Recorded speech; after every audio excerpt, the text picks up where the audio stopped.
जी नमस्कार, मैं अजय वर्मा और आप देख रहे हैं न्यूज नशा। चलिए, आज 18 तारीख हो गया और 20 को चुनाव है सेकंड फेज का झारखंड में 81 सीटों के लिए। यानी कि इस सेकंड फेज के चुनाव में जो सीट्स हैं वो करीब 38 के आसपास है। देखना यह है कि फर्स्ट फेज जो 43 सीट्स हुआ 13 तारीख को, वहां क्या स्थिति है वो 23 को पता चलेगा।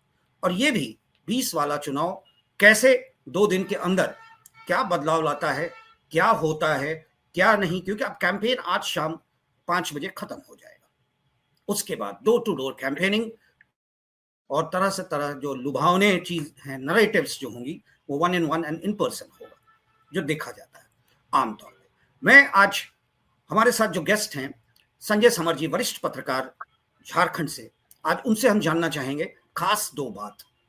जो रिपोर्ट्स मैंने देखे उसके हिसाब से 15 नवंबर तक 160 करोड़ रुपए का सीजर हुआ है बाय जो वहाँ अधिकारी लगे हुए हैं चुनाव को फेयर एंड पूरी तरह से तरीके से करवाने में। सुनने में आया है कि 160 करोड़ का अभी तक रेड्स और सीजर्स हुए हैं कैश या डॉक्यूमेंट्स को लेकर। इसके अलावा एक मजेदार जो बात हुई वो ये है कि संथाल परगना के एक क्षेत्र में एक गाड़ी को जब रोका गया तो उसके स्टेपनी से 50 लाख के आसपास कैश बरामद हुआ। तो ये जो पैसे का खेल, ये जो लुभाने का खेल, और अभी राहुल गांधी भी प्रेस कॉन्फ्रेंस में उन्होंने जो कहा है वो आप सुने होंगे, आपने देखा भी होगा, नहीं तो मैं आपको 2 लाइन उसकी बता दूं, जहां वो कह रहे हैं कि हम अगर आते हैं झारखंड में सरकार बनाने के लिए तो हम रिजर्वेशन 50% के ऊपर कर देंगे। और उनका कहना है कि हमने मोदी जी को, यानी कि बीजेपी लेड एनडीए गवर्नमेंट को, जाति गणना की बात भी की थी। अगर ये जाति जनगणना होता है तो उसमें उनका कहना है कि ओबीसी को करीब काफी परसेंटेज पे वो बात कर रहे हैं, एसटी के लिए, एससी के लिए, ओबीसी के लिए। उनका कहना है कि टोटल रिजर्वेशन का जो एक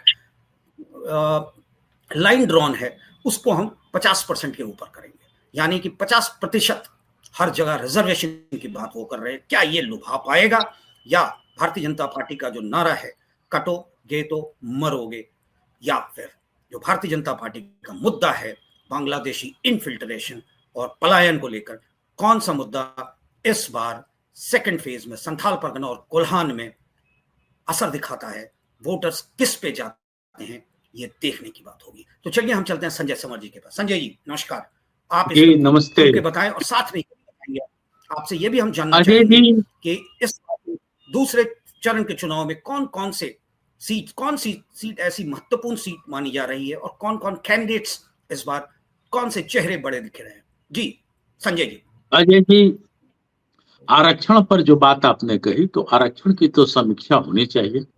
वैसे किसी प्रकार के आरक्षण से देश कमजोर हो रहा है, ये बात धीरे धीरे कर करके सामने भी आ रही है। तो आरक्षण की समीक्षा होनी चाहिए, इसलिए कि सिर्फ एक ही इंसान को बार बार उसको आरक्षण मिल रहा है तो उससे तमाम लोगों को लाभ नहीं हो पा रहा है। पहले भी मैंने कहा है कि अब रामविलास पासवान के पुत्र चिराग पासवान, इनको भी रिजर्वेशन की जरूरत है। अभी झारखंड की ही बात करें तो जो लोग अपना रिटर्न भर रहे हैं 1 करोड़, 1.5 करोड़, 12 करोड़, 5 करोड़, उनको भी आरक्षण चाहिए। तो उससे एक बड़ा वर्ग किनारे हो जा रहा है। तो इसलिए इसमें जो क्रीमी लेयर हैं इनको हटा करके, और बाकी अगले नेताओं की बात करें, अधिकारियों की बात करें, या तय करें कि किसी को एक बार रिजर्वेशन दिया जाएगा। बार बार रिजर्वेशन, ये 70-75 साल हो गए रिजर्वेशन से, अब देश कमजोर हो रहा है अजय जी। इसी से आरक्षण की समीक्षा की जरूरत है, इसमें कोई शक नहीं है। समीक्षा होने से ये 2 चीज होगी। एक चीज ये होगा कि जो सही व्यक्ति है उसे रिजर्वेशन मिलेगा, और जो बार बार रिजर्वेशन लेकर के लाभान्वित हुए हुए उनका वर्चस्व भी थोड़ा सा कम होगा, कम होना भी चाहिए। जो सही चीज दिखाई दे रही है, नहीं तो फिर वही जमींदारी प्रथा चल रही है। लालू जी के बेटे आए, वो भी तो आरक्षण में ही आते हैं, उनको भी रिजर्वेशन मिले। तो इसका एक पैमाना होना चाहिए। अब आरक्षण से समाज में कई प्रकार की दिक्कतें आ रही हैं। दूसरी चीज हम बता दें अजय जी कि अब सब लोग पढ़ रहा है, मान लीजिए ट्राइबल की ही अगर हम बात करें तो उनके यहाँ भी इस रिजर्वेशन से इतना मारामारी है कि उनके यहाँ भी पढ़ने वाले बच्चे परेशान हो रहे हैं, कह रहे बाप रे हम लोग क्या करें। ये सिर्फ एक समुदाय की बात नहीं है, तमाम लोगों के साथ ये हो रहा है। इसी से आरक्षण की समीक्षा की जरूरत है अजय जी। दूसरी बात आपने कहा बांग्लादेशी घुसपैठ। बांग्लादेशी घुसपैठ एक मुद्दा जरूर भारतीय जनता पार्टी ने बनाया है, लेकिन अब ये कितना कारगर हो जाएगा ये 23 तारीख को ही पता चलेगा। ऐसे उन लोगों ने कहा है 450 रुपया में हम गैस सिलेंडर देंगे। इस पर हेमंत सोरेन ने बड़ा कटाक्ष किया। उन्होंने कहा है कि हेमंत बिस्व शर्मा जो 450 रुपये में गैस सिलेंडर देने की बात कर रहे हैं, क्या असम में 450 रुपये में गैस सिलेंडर है? उड़ीसा सरकार में भी भारतीय जनता पार्टी की सरकार है, क्या 450 में है? छत्तीसगढ़ में भी बीजेपी की सरकार है, क्या 450 में है? तो झूठ ना बोले, ये हेमंत सोरेन कह रहे हैं। तो दोनों तरफ से आरोप प्रत्यारोप चल रहा है। इधर ये लोग गिनवा रहा है लोग कि हाँ भाई महिलाओं को पैसा देने की बातचीत चला था तो वो नहीं वादे। अब तो ये चुनाव है, सबसे सफेद कमीज हमारी तेरी गंदी, उसी हिसाब से ये चल रहा है अजय जी। तो ये रहा आपका पहला सवाल का जवाब। दूसरा सवाल आपने जो पूछा है कि भाई झारखंड में जो 38 सीटों पर चुनाव होने जा रहा है उसमें हॉट सीट कौन कौन है और किसकी प्रतिष्ठा दांव पर है, मतलब आपके प्रश्न का लबो लुभाव जो मैं बोल रहा हूँ यही है अजय जी। 38 सीटों में से 13 सीटों पर महिला टक्कर दे रही हैं और महिला उतरी हुई हैं दमखम के साथ। ये बात मैं पहले भी बोला था, अभी भी बोल रहा हूं। और इन 38 सीटों में जो 13 तारीख को चुनाव हुए उसमें 4 मुख्यमंत्रियों की प्रतिष्ठा दांव पर थी, तो इस बार 3 मुख्यमंत्रियों की प्रतिष्ठा दांव पर है, जिसमें 2 तो खुद कूदे हुए हैं। एक का नाम है हेमंत सोरेन, दूसरे का नाम है बाबूलाल मरांडी। ये दोनों जन चुनाव मैदान में है, एक बरहेट से लड़ रहे हैं तो दूसरे राजधनवार से लड़ रहे हैं। तीसरे मुख्यमंत्री जिनकी प्रतिष्ठा फंसी हुई, जिनके पुत्र 2 पुत्र इस चुनाव मैदान में हैं और एक बहू भी है चुनाव मैदान में, उनका नाम है शिबू सोरेन। एक बेटा उनका बरहेट से चुनाव लड़ रहा है तो दूसरा बेटा उनका दुमका से चुनाव लड़ रहा है। और उनकी बहू, उनके बड़े बेटे की जो बहू है सीता सोरेन, भले ही पार्टी अलग है, वो भारतीय जनता पार्टी से जामताड़ा से चुनाव लड़ रही हैं। तो अजय जी ये तीन मुख्यमंत्रियों की प्रतिष्ठा ये 38 विधानसभा के बीच में घूम रहा है कि कैसे है। अब बोरियो ले लें, बोरियो से झामुमो के कद्दावर नेता हुआ करते थे लोबिन हेम्ब्रम। लोबिन हेम्ब्रम चुनाव लड़ रहे हैं इस बार। हमेशा वो झामुमो से लड़ते थे, इस बार वो भारतीय जनता पार्टी से लड़ रहे हैं और वहां उनकी प्रतिष्ठा फंसी हुई है। विधानसभा का नाम है बोरियो। और इनको टक्कर देने के लिए भाजपा के टिकट पर, भाजपा में मतलब जब शामिल हुए 2005-2014 में वो लड़े, तो भाजपा से इनको टक्कर दे रहे हैं ताला मरांडी भी वहां से विधायक रह चुके हैं, भारतीय जनता पार्टी के प्रदेश अध्यक्ष भी रह चुके हैं। कई विवाद भी इन पर हुए थे जिसके कारण पार्टी प्रदेश अध्यक्ष इन्होंने इस्तीफा भी दिया था। अब बरहेट जहां से खुद मुख्यमंत्री चुनाव लड़ रहे हैं, वहां से बीते चुनाव भी वो जीते हुए हैं, मुख्यमंत्री हेमंत सोरेन की बात हम कहें तो पिछला चुनाव जो गलेनियल जो चुनाव लड़े थे वो 2500 वोट 2600 वोट ही वो पा पाए थे। इस बार भारतीय जनता पार्टी उनके अगेंस्ट उनको खड़ा किया है। ये बरहेट की बात हम बता रहे हैं। चले जामताड़ा से इरफान अंसारी हैं। इरफान अंसारी के पिता उस सीट से 5 बार जीत चुके हैं, लेकिन विगत 2 वर्षों से, मैंने 2 वर्ष नहीं कहे, 2 टर्म से मतलब 2014 और 2019 से इसको इरफान अंसारी जीत रहे हैं। इस बार पार्टी में आई सीता सोरेन इनको टक्कर दे रहे हैं। ये सीट काफी विवाद का रहा है। यहाँ मतदाताओं का झुकाव ज्यादातर एंटी बीजेपी ही रहा है, जो अब तक का इतिहास है वो बता रहा है। बीच में 2 बार यहाँ चुनाव जीते हैं विष्णु भैया, जो भारतीय जनता पार्टी से थे। हालांकि बीच में विष्णु भैया वहां से छोड़ दिए थे पद, जबकि शिबू सोरेन गुरुजी चुनाव हार गए थे मुख्यमंत्री रहते हुए। तमाड़ से राजा पीटर ने उनको हराया था। उस वक्त विष्णु भैया वहां से अपना रिजाइन कर दिए थे और झामुमो मतलब शिबू सोरेन को मौका दिए थे, तब शिबू सोरेन जी अपना पताखा लहरा पाए थे। आगे बढ़े तो हम दुमका चले अजय जी। तो दुमका जो वो भी हॉट सीट माना जा रहा है, इसलिए कि वहां से सांसद होते थे सुनील सोरेन। इस बार सुनील सोरेन का टिकट काट करके सीता सोरेन को टिकट दिया गया था और सीता सोरेन को पटकनी दे दिया वहां नलिन सोरेन ने, और वहां से झामुमो जीत गई। तो सीता सोरेन को वहां जगह दिया गया था और सुनील सोरेन का नाम घोषणा हो गया था, लेकिन उनको बैठाया गया। चूंकि पार्टी का कहना उन्होंने माना, तो भारतीय जनता पार्टी ने इनाम स्वरूप दुमका विधानसभा उनको दिया गया है। दुमका विधानसभा में गुरुजी की प्रतिष्ठा फंसी हुई है, मुख्यमंत्री हेमंत सोरेन की प्रतिष्ठा फंसी हुई है, इसलिए कि मुख्यमंत्री हेमंत सोरेन के सगे भाई होते हैं बसंत सोरेन। ये झामुमो से चुनाव लड़ रहे हैं। अभी वो विधायक भी थे, बीते जो पिछला चुनाव हुआ उसमें उपचुनाव में वो चुनाव जीते थे। तो चंपई सोरेन सरकार में वो मंत्री भी थे, जल संसाधन मंत्री थे। तो वहां टकराहट सीधे सीधे दिखलाई दे रही है। तो सुनील सोरेन वर्सेस बसंत सोरेन। और एक मजेदार सीट है जहां सीधे सीधे टकराहट हो रही है, जहां से झामुमो कोटे से रविंद्र महतो चुनाव लड़ रहे हैं और वो अभी विधानसभा अध्यक्ष भी हैं वर्तमान में। तो ये जगह है नाला। नाला एक महत्वपूर्ण जगह माना जाता है, क्योंकि यहाँ कभी भारतीय जनता पार्टी जीतती है तो कभी झामुमो के लोग, लेकिन रविंद्र महतो का दबदबा लगातार बनते आया है। और पिछले चुनाव में माधव चंद्र महतो आजसू से चुनाव लड़े थे। इसलिए चुनाव लड़े थे माधव चंद्र महतो क्योंकि पिछला जो साल 2019 का चुनाव था अजय जी, उसमें भारतीय जनता पार्टी और आजसू अलग अलग चुनाव लड़े थे, जिससे कि वहां लड़े थे, जिसमें इनको 16,000 वोट आया था। और लगभग भारतीय जनता पार्टी के जो कैंडिडेट थे उनको लगभग 57,000 वोट आया हुआ था।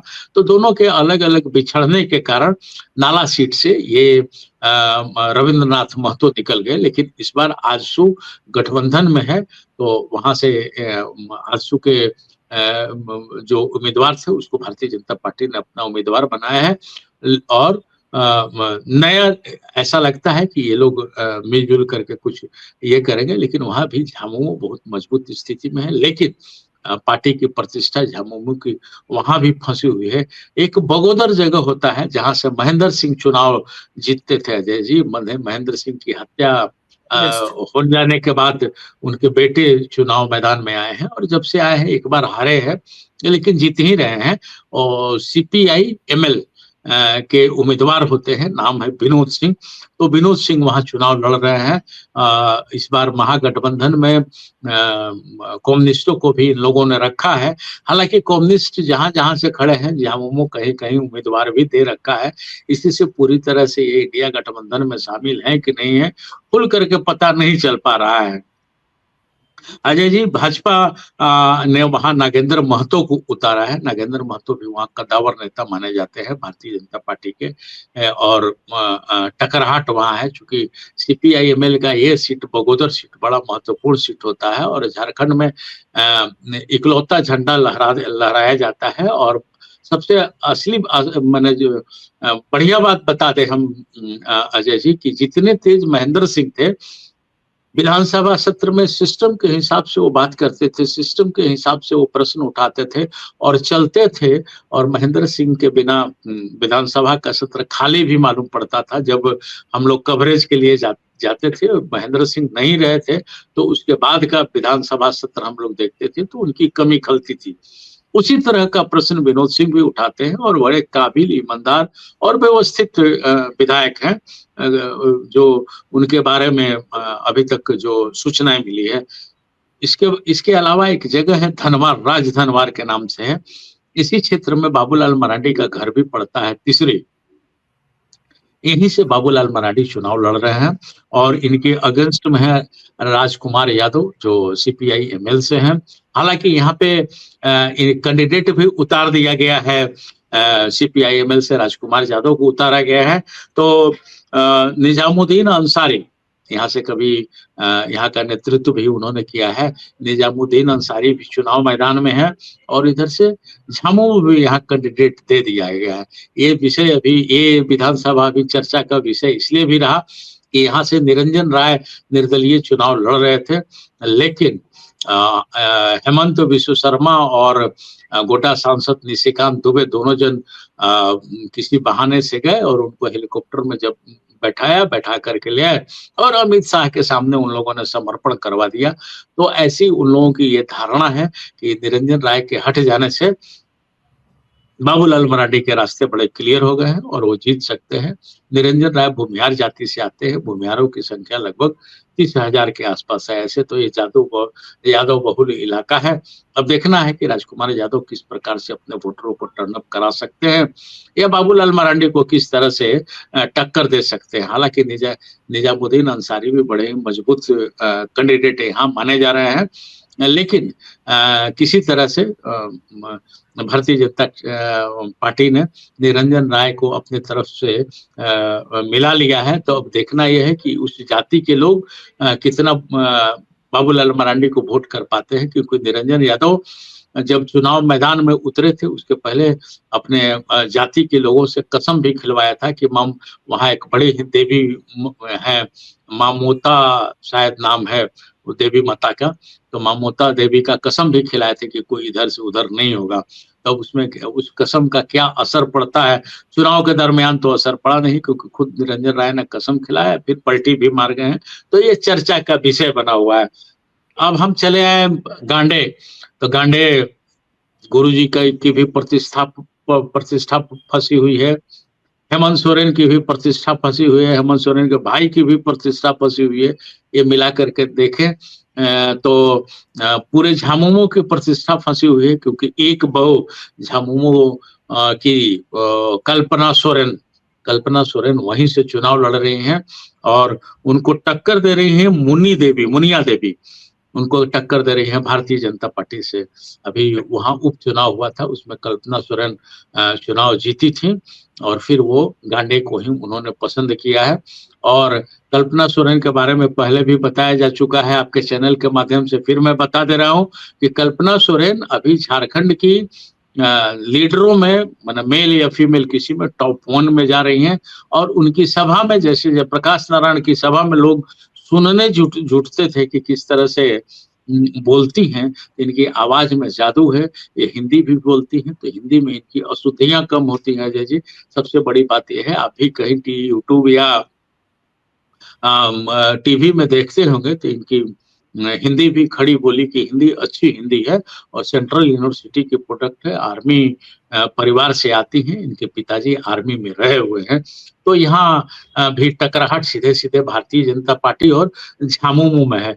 डुमरी एक सीट होता है जो कुर्मी बहुल्य सीट होता है अजय जी, यहाँ पे बेबी देवी चुनाव लड़ रही हैं। बेबी देवी के पति इस इलाके के जाने माने प्रतिष्ठित समाज सेवी थे, झामुमो के वरिष्ठ नेता थे। कोरोना काल में वो नहीं रहे, तो उनके नहीं रहने के बाद बेबी देवी को टिकट मिला। बेबी देवी यहाँ मंत्री भी हैं, तो वो है और उनका टक्कर सीधे सीधे एनडीए में जो शामिल हुई हैं यहाँ से यशोदा देवी से सीधे सीधे उनकी टकरात है अजय जी।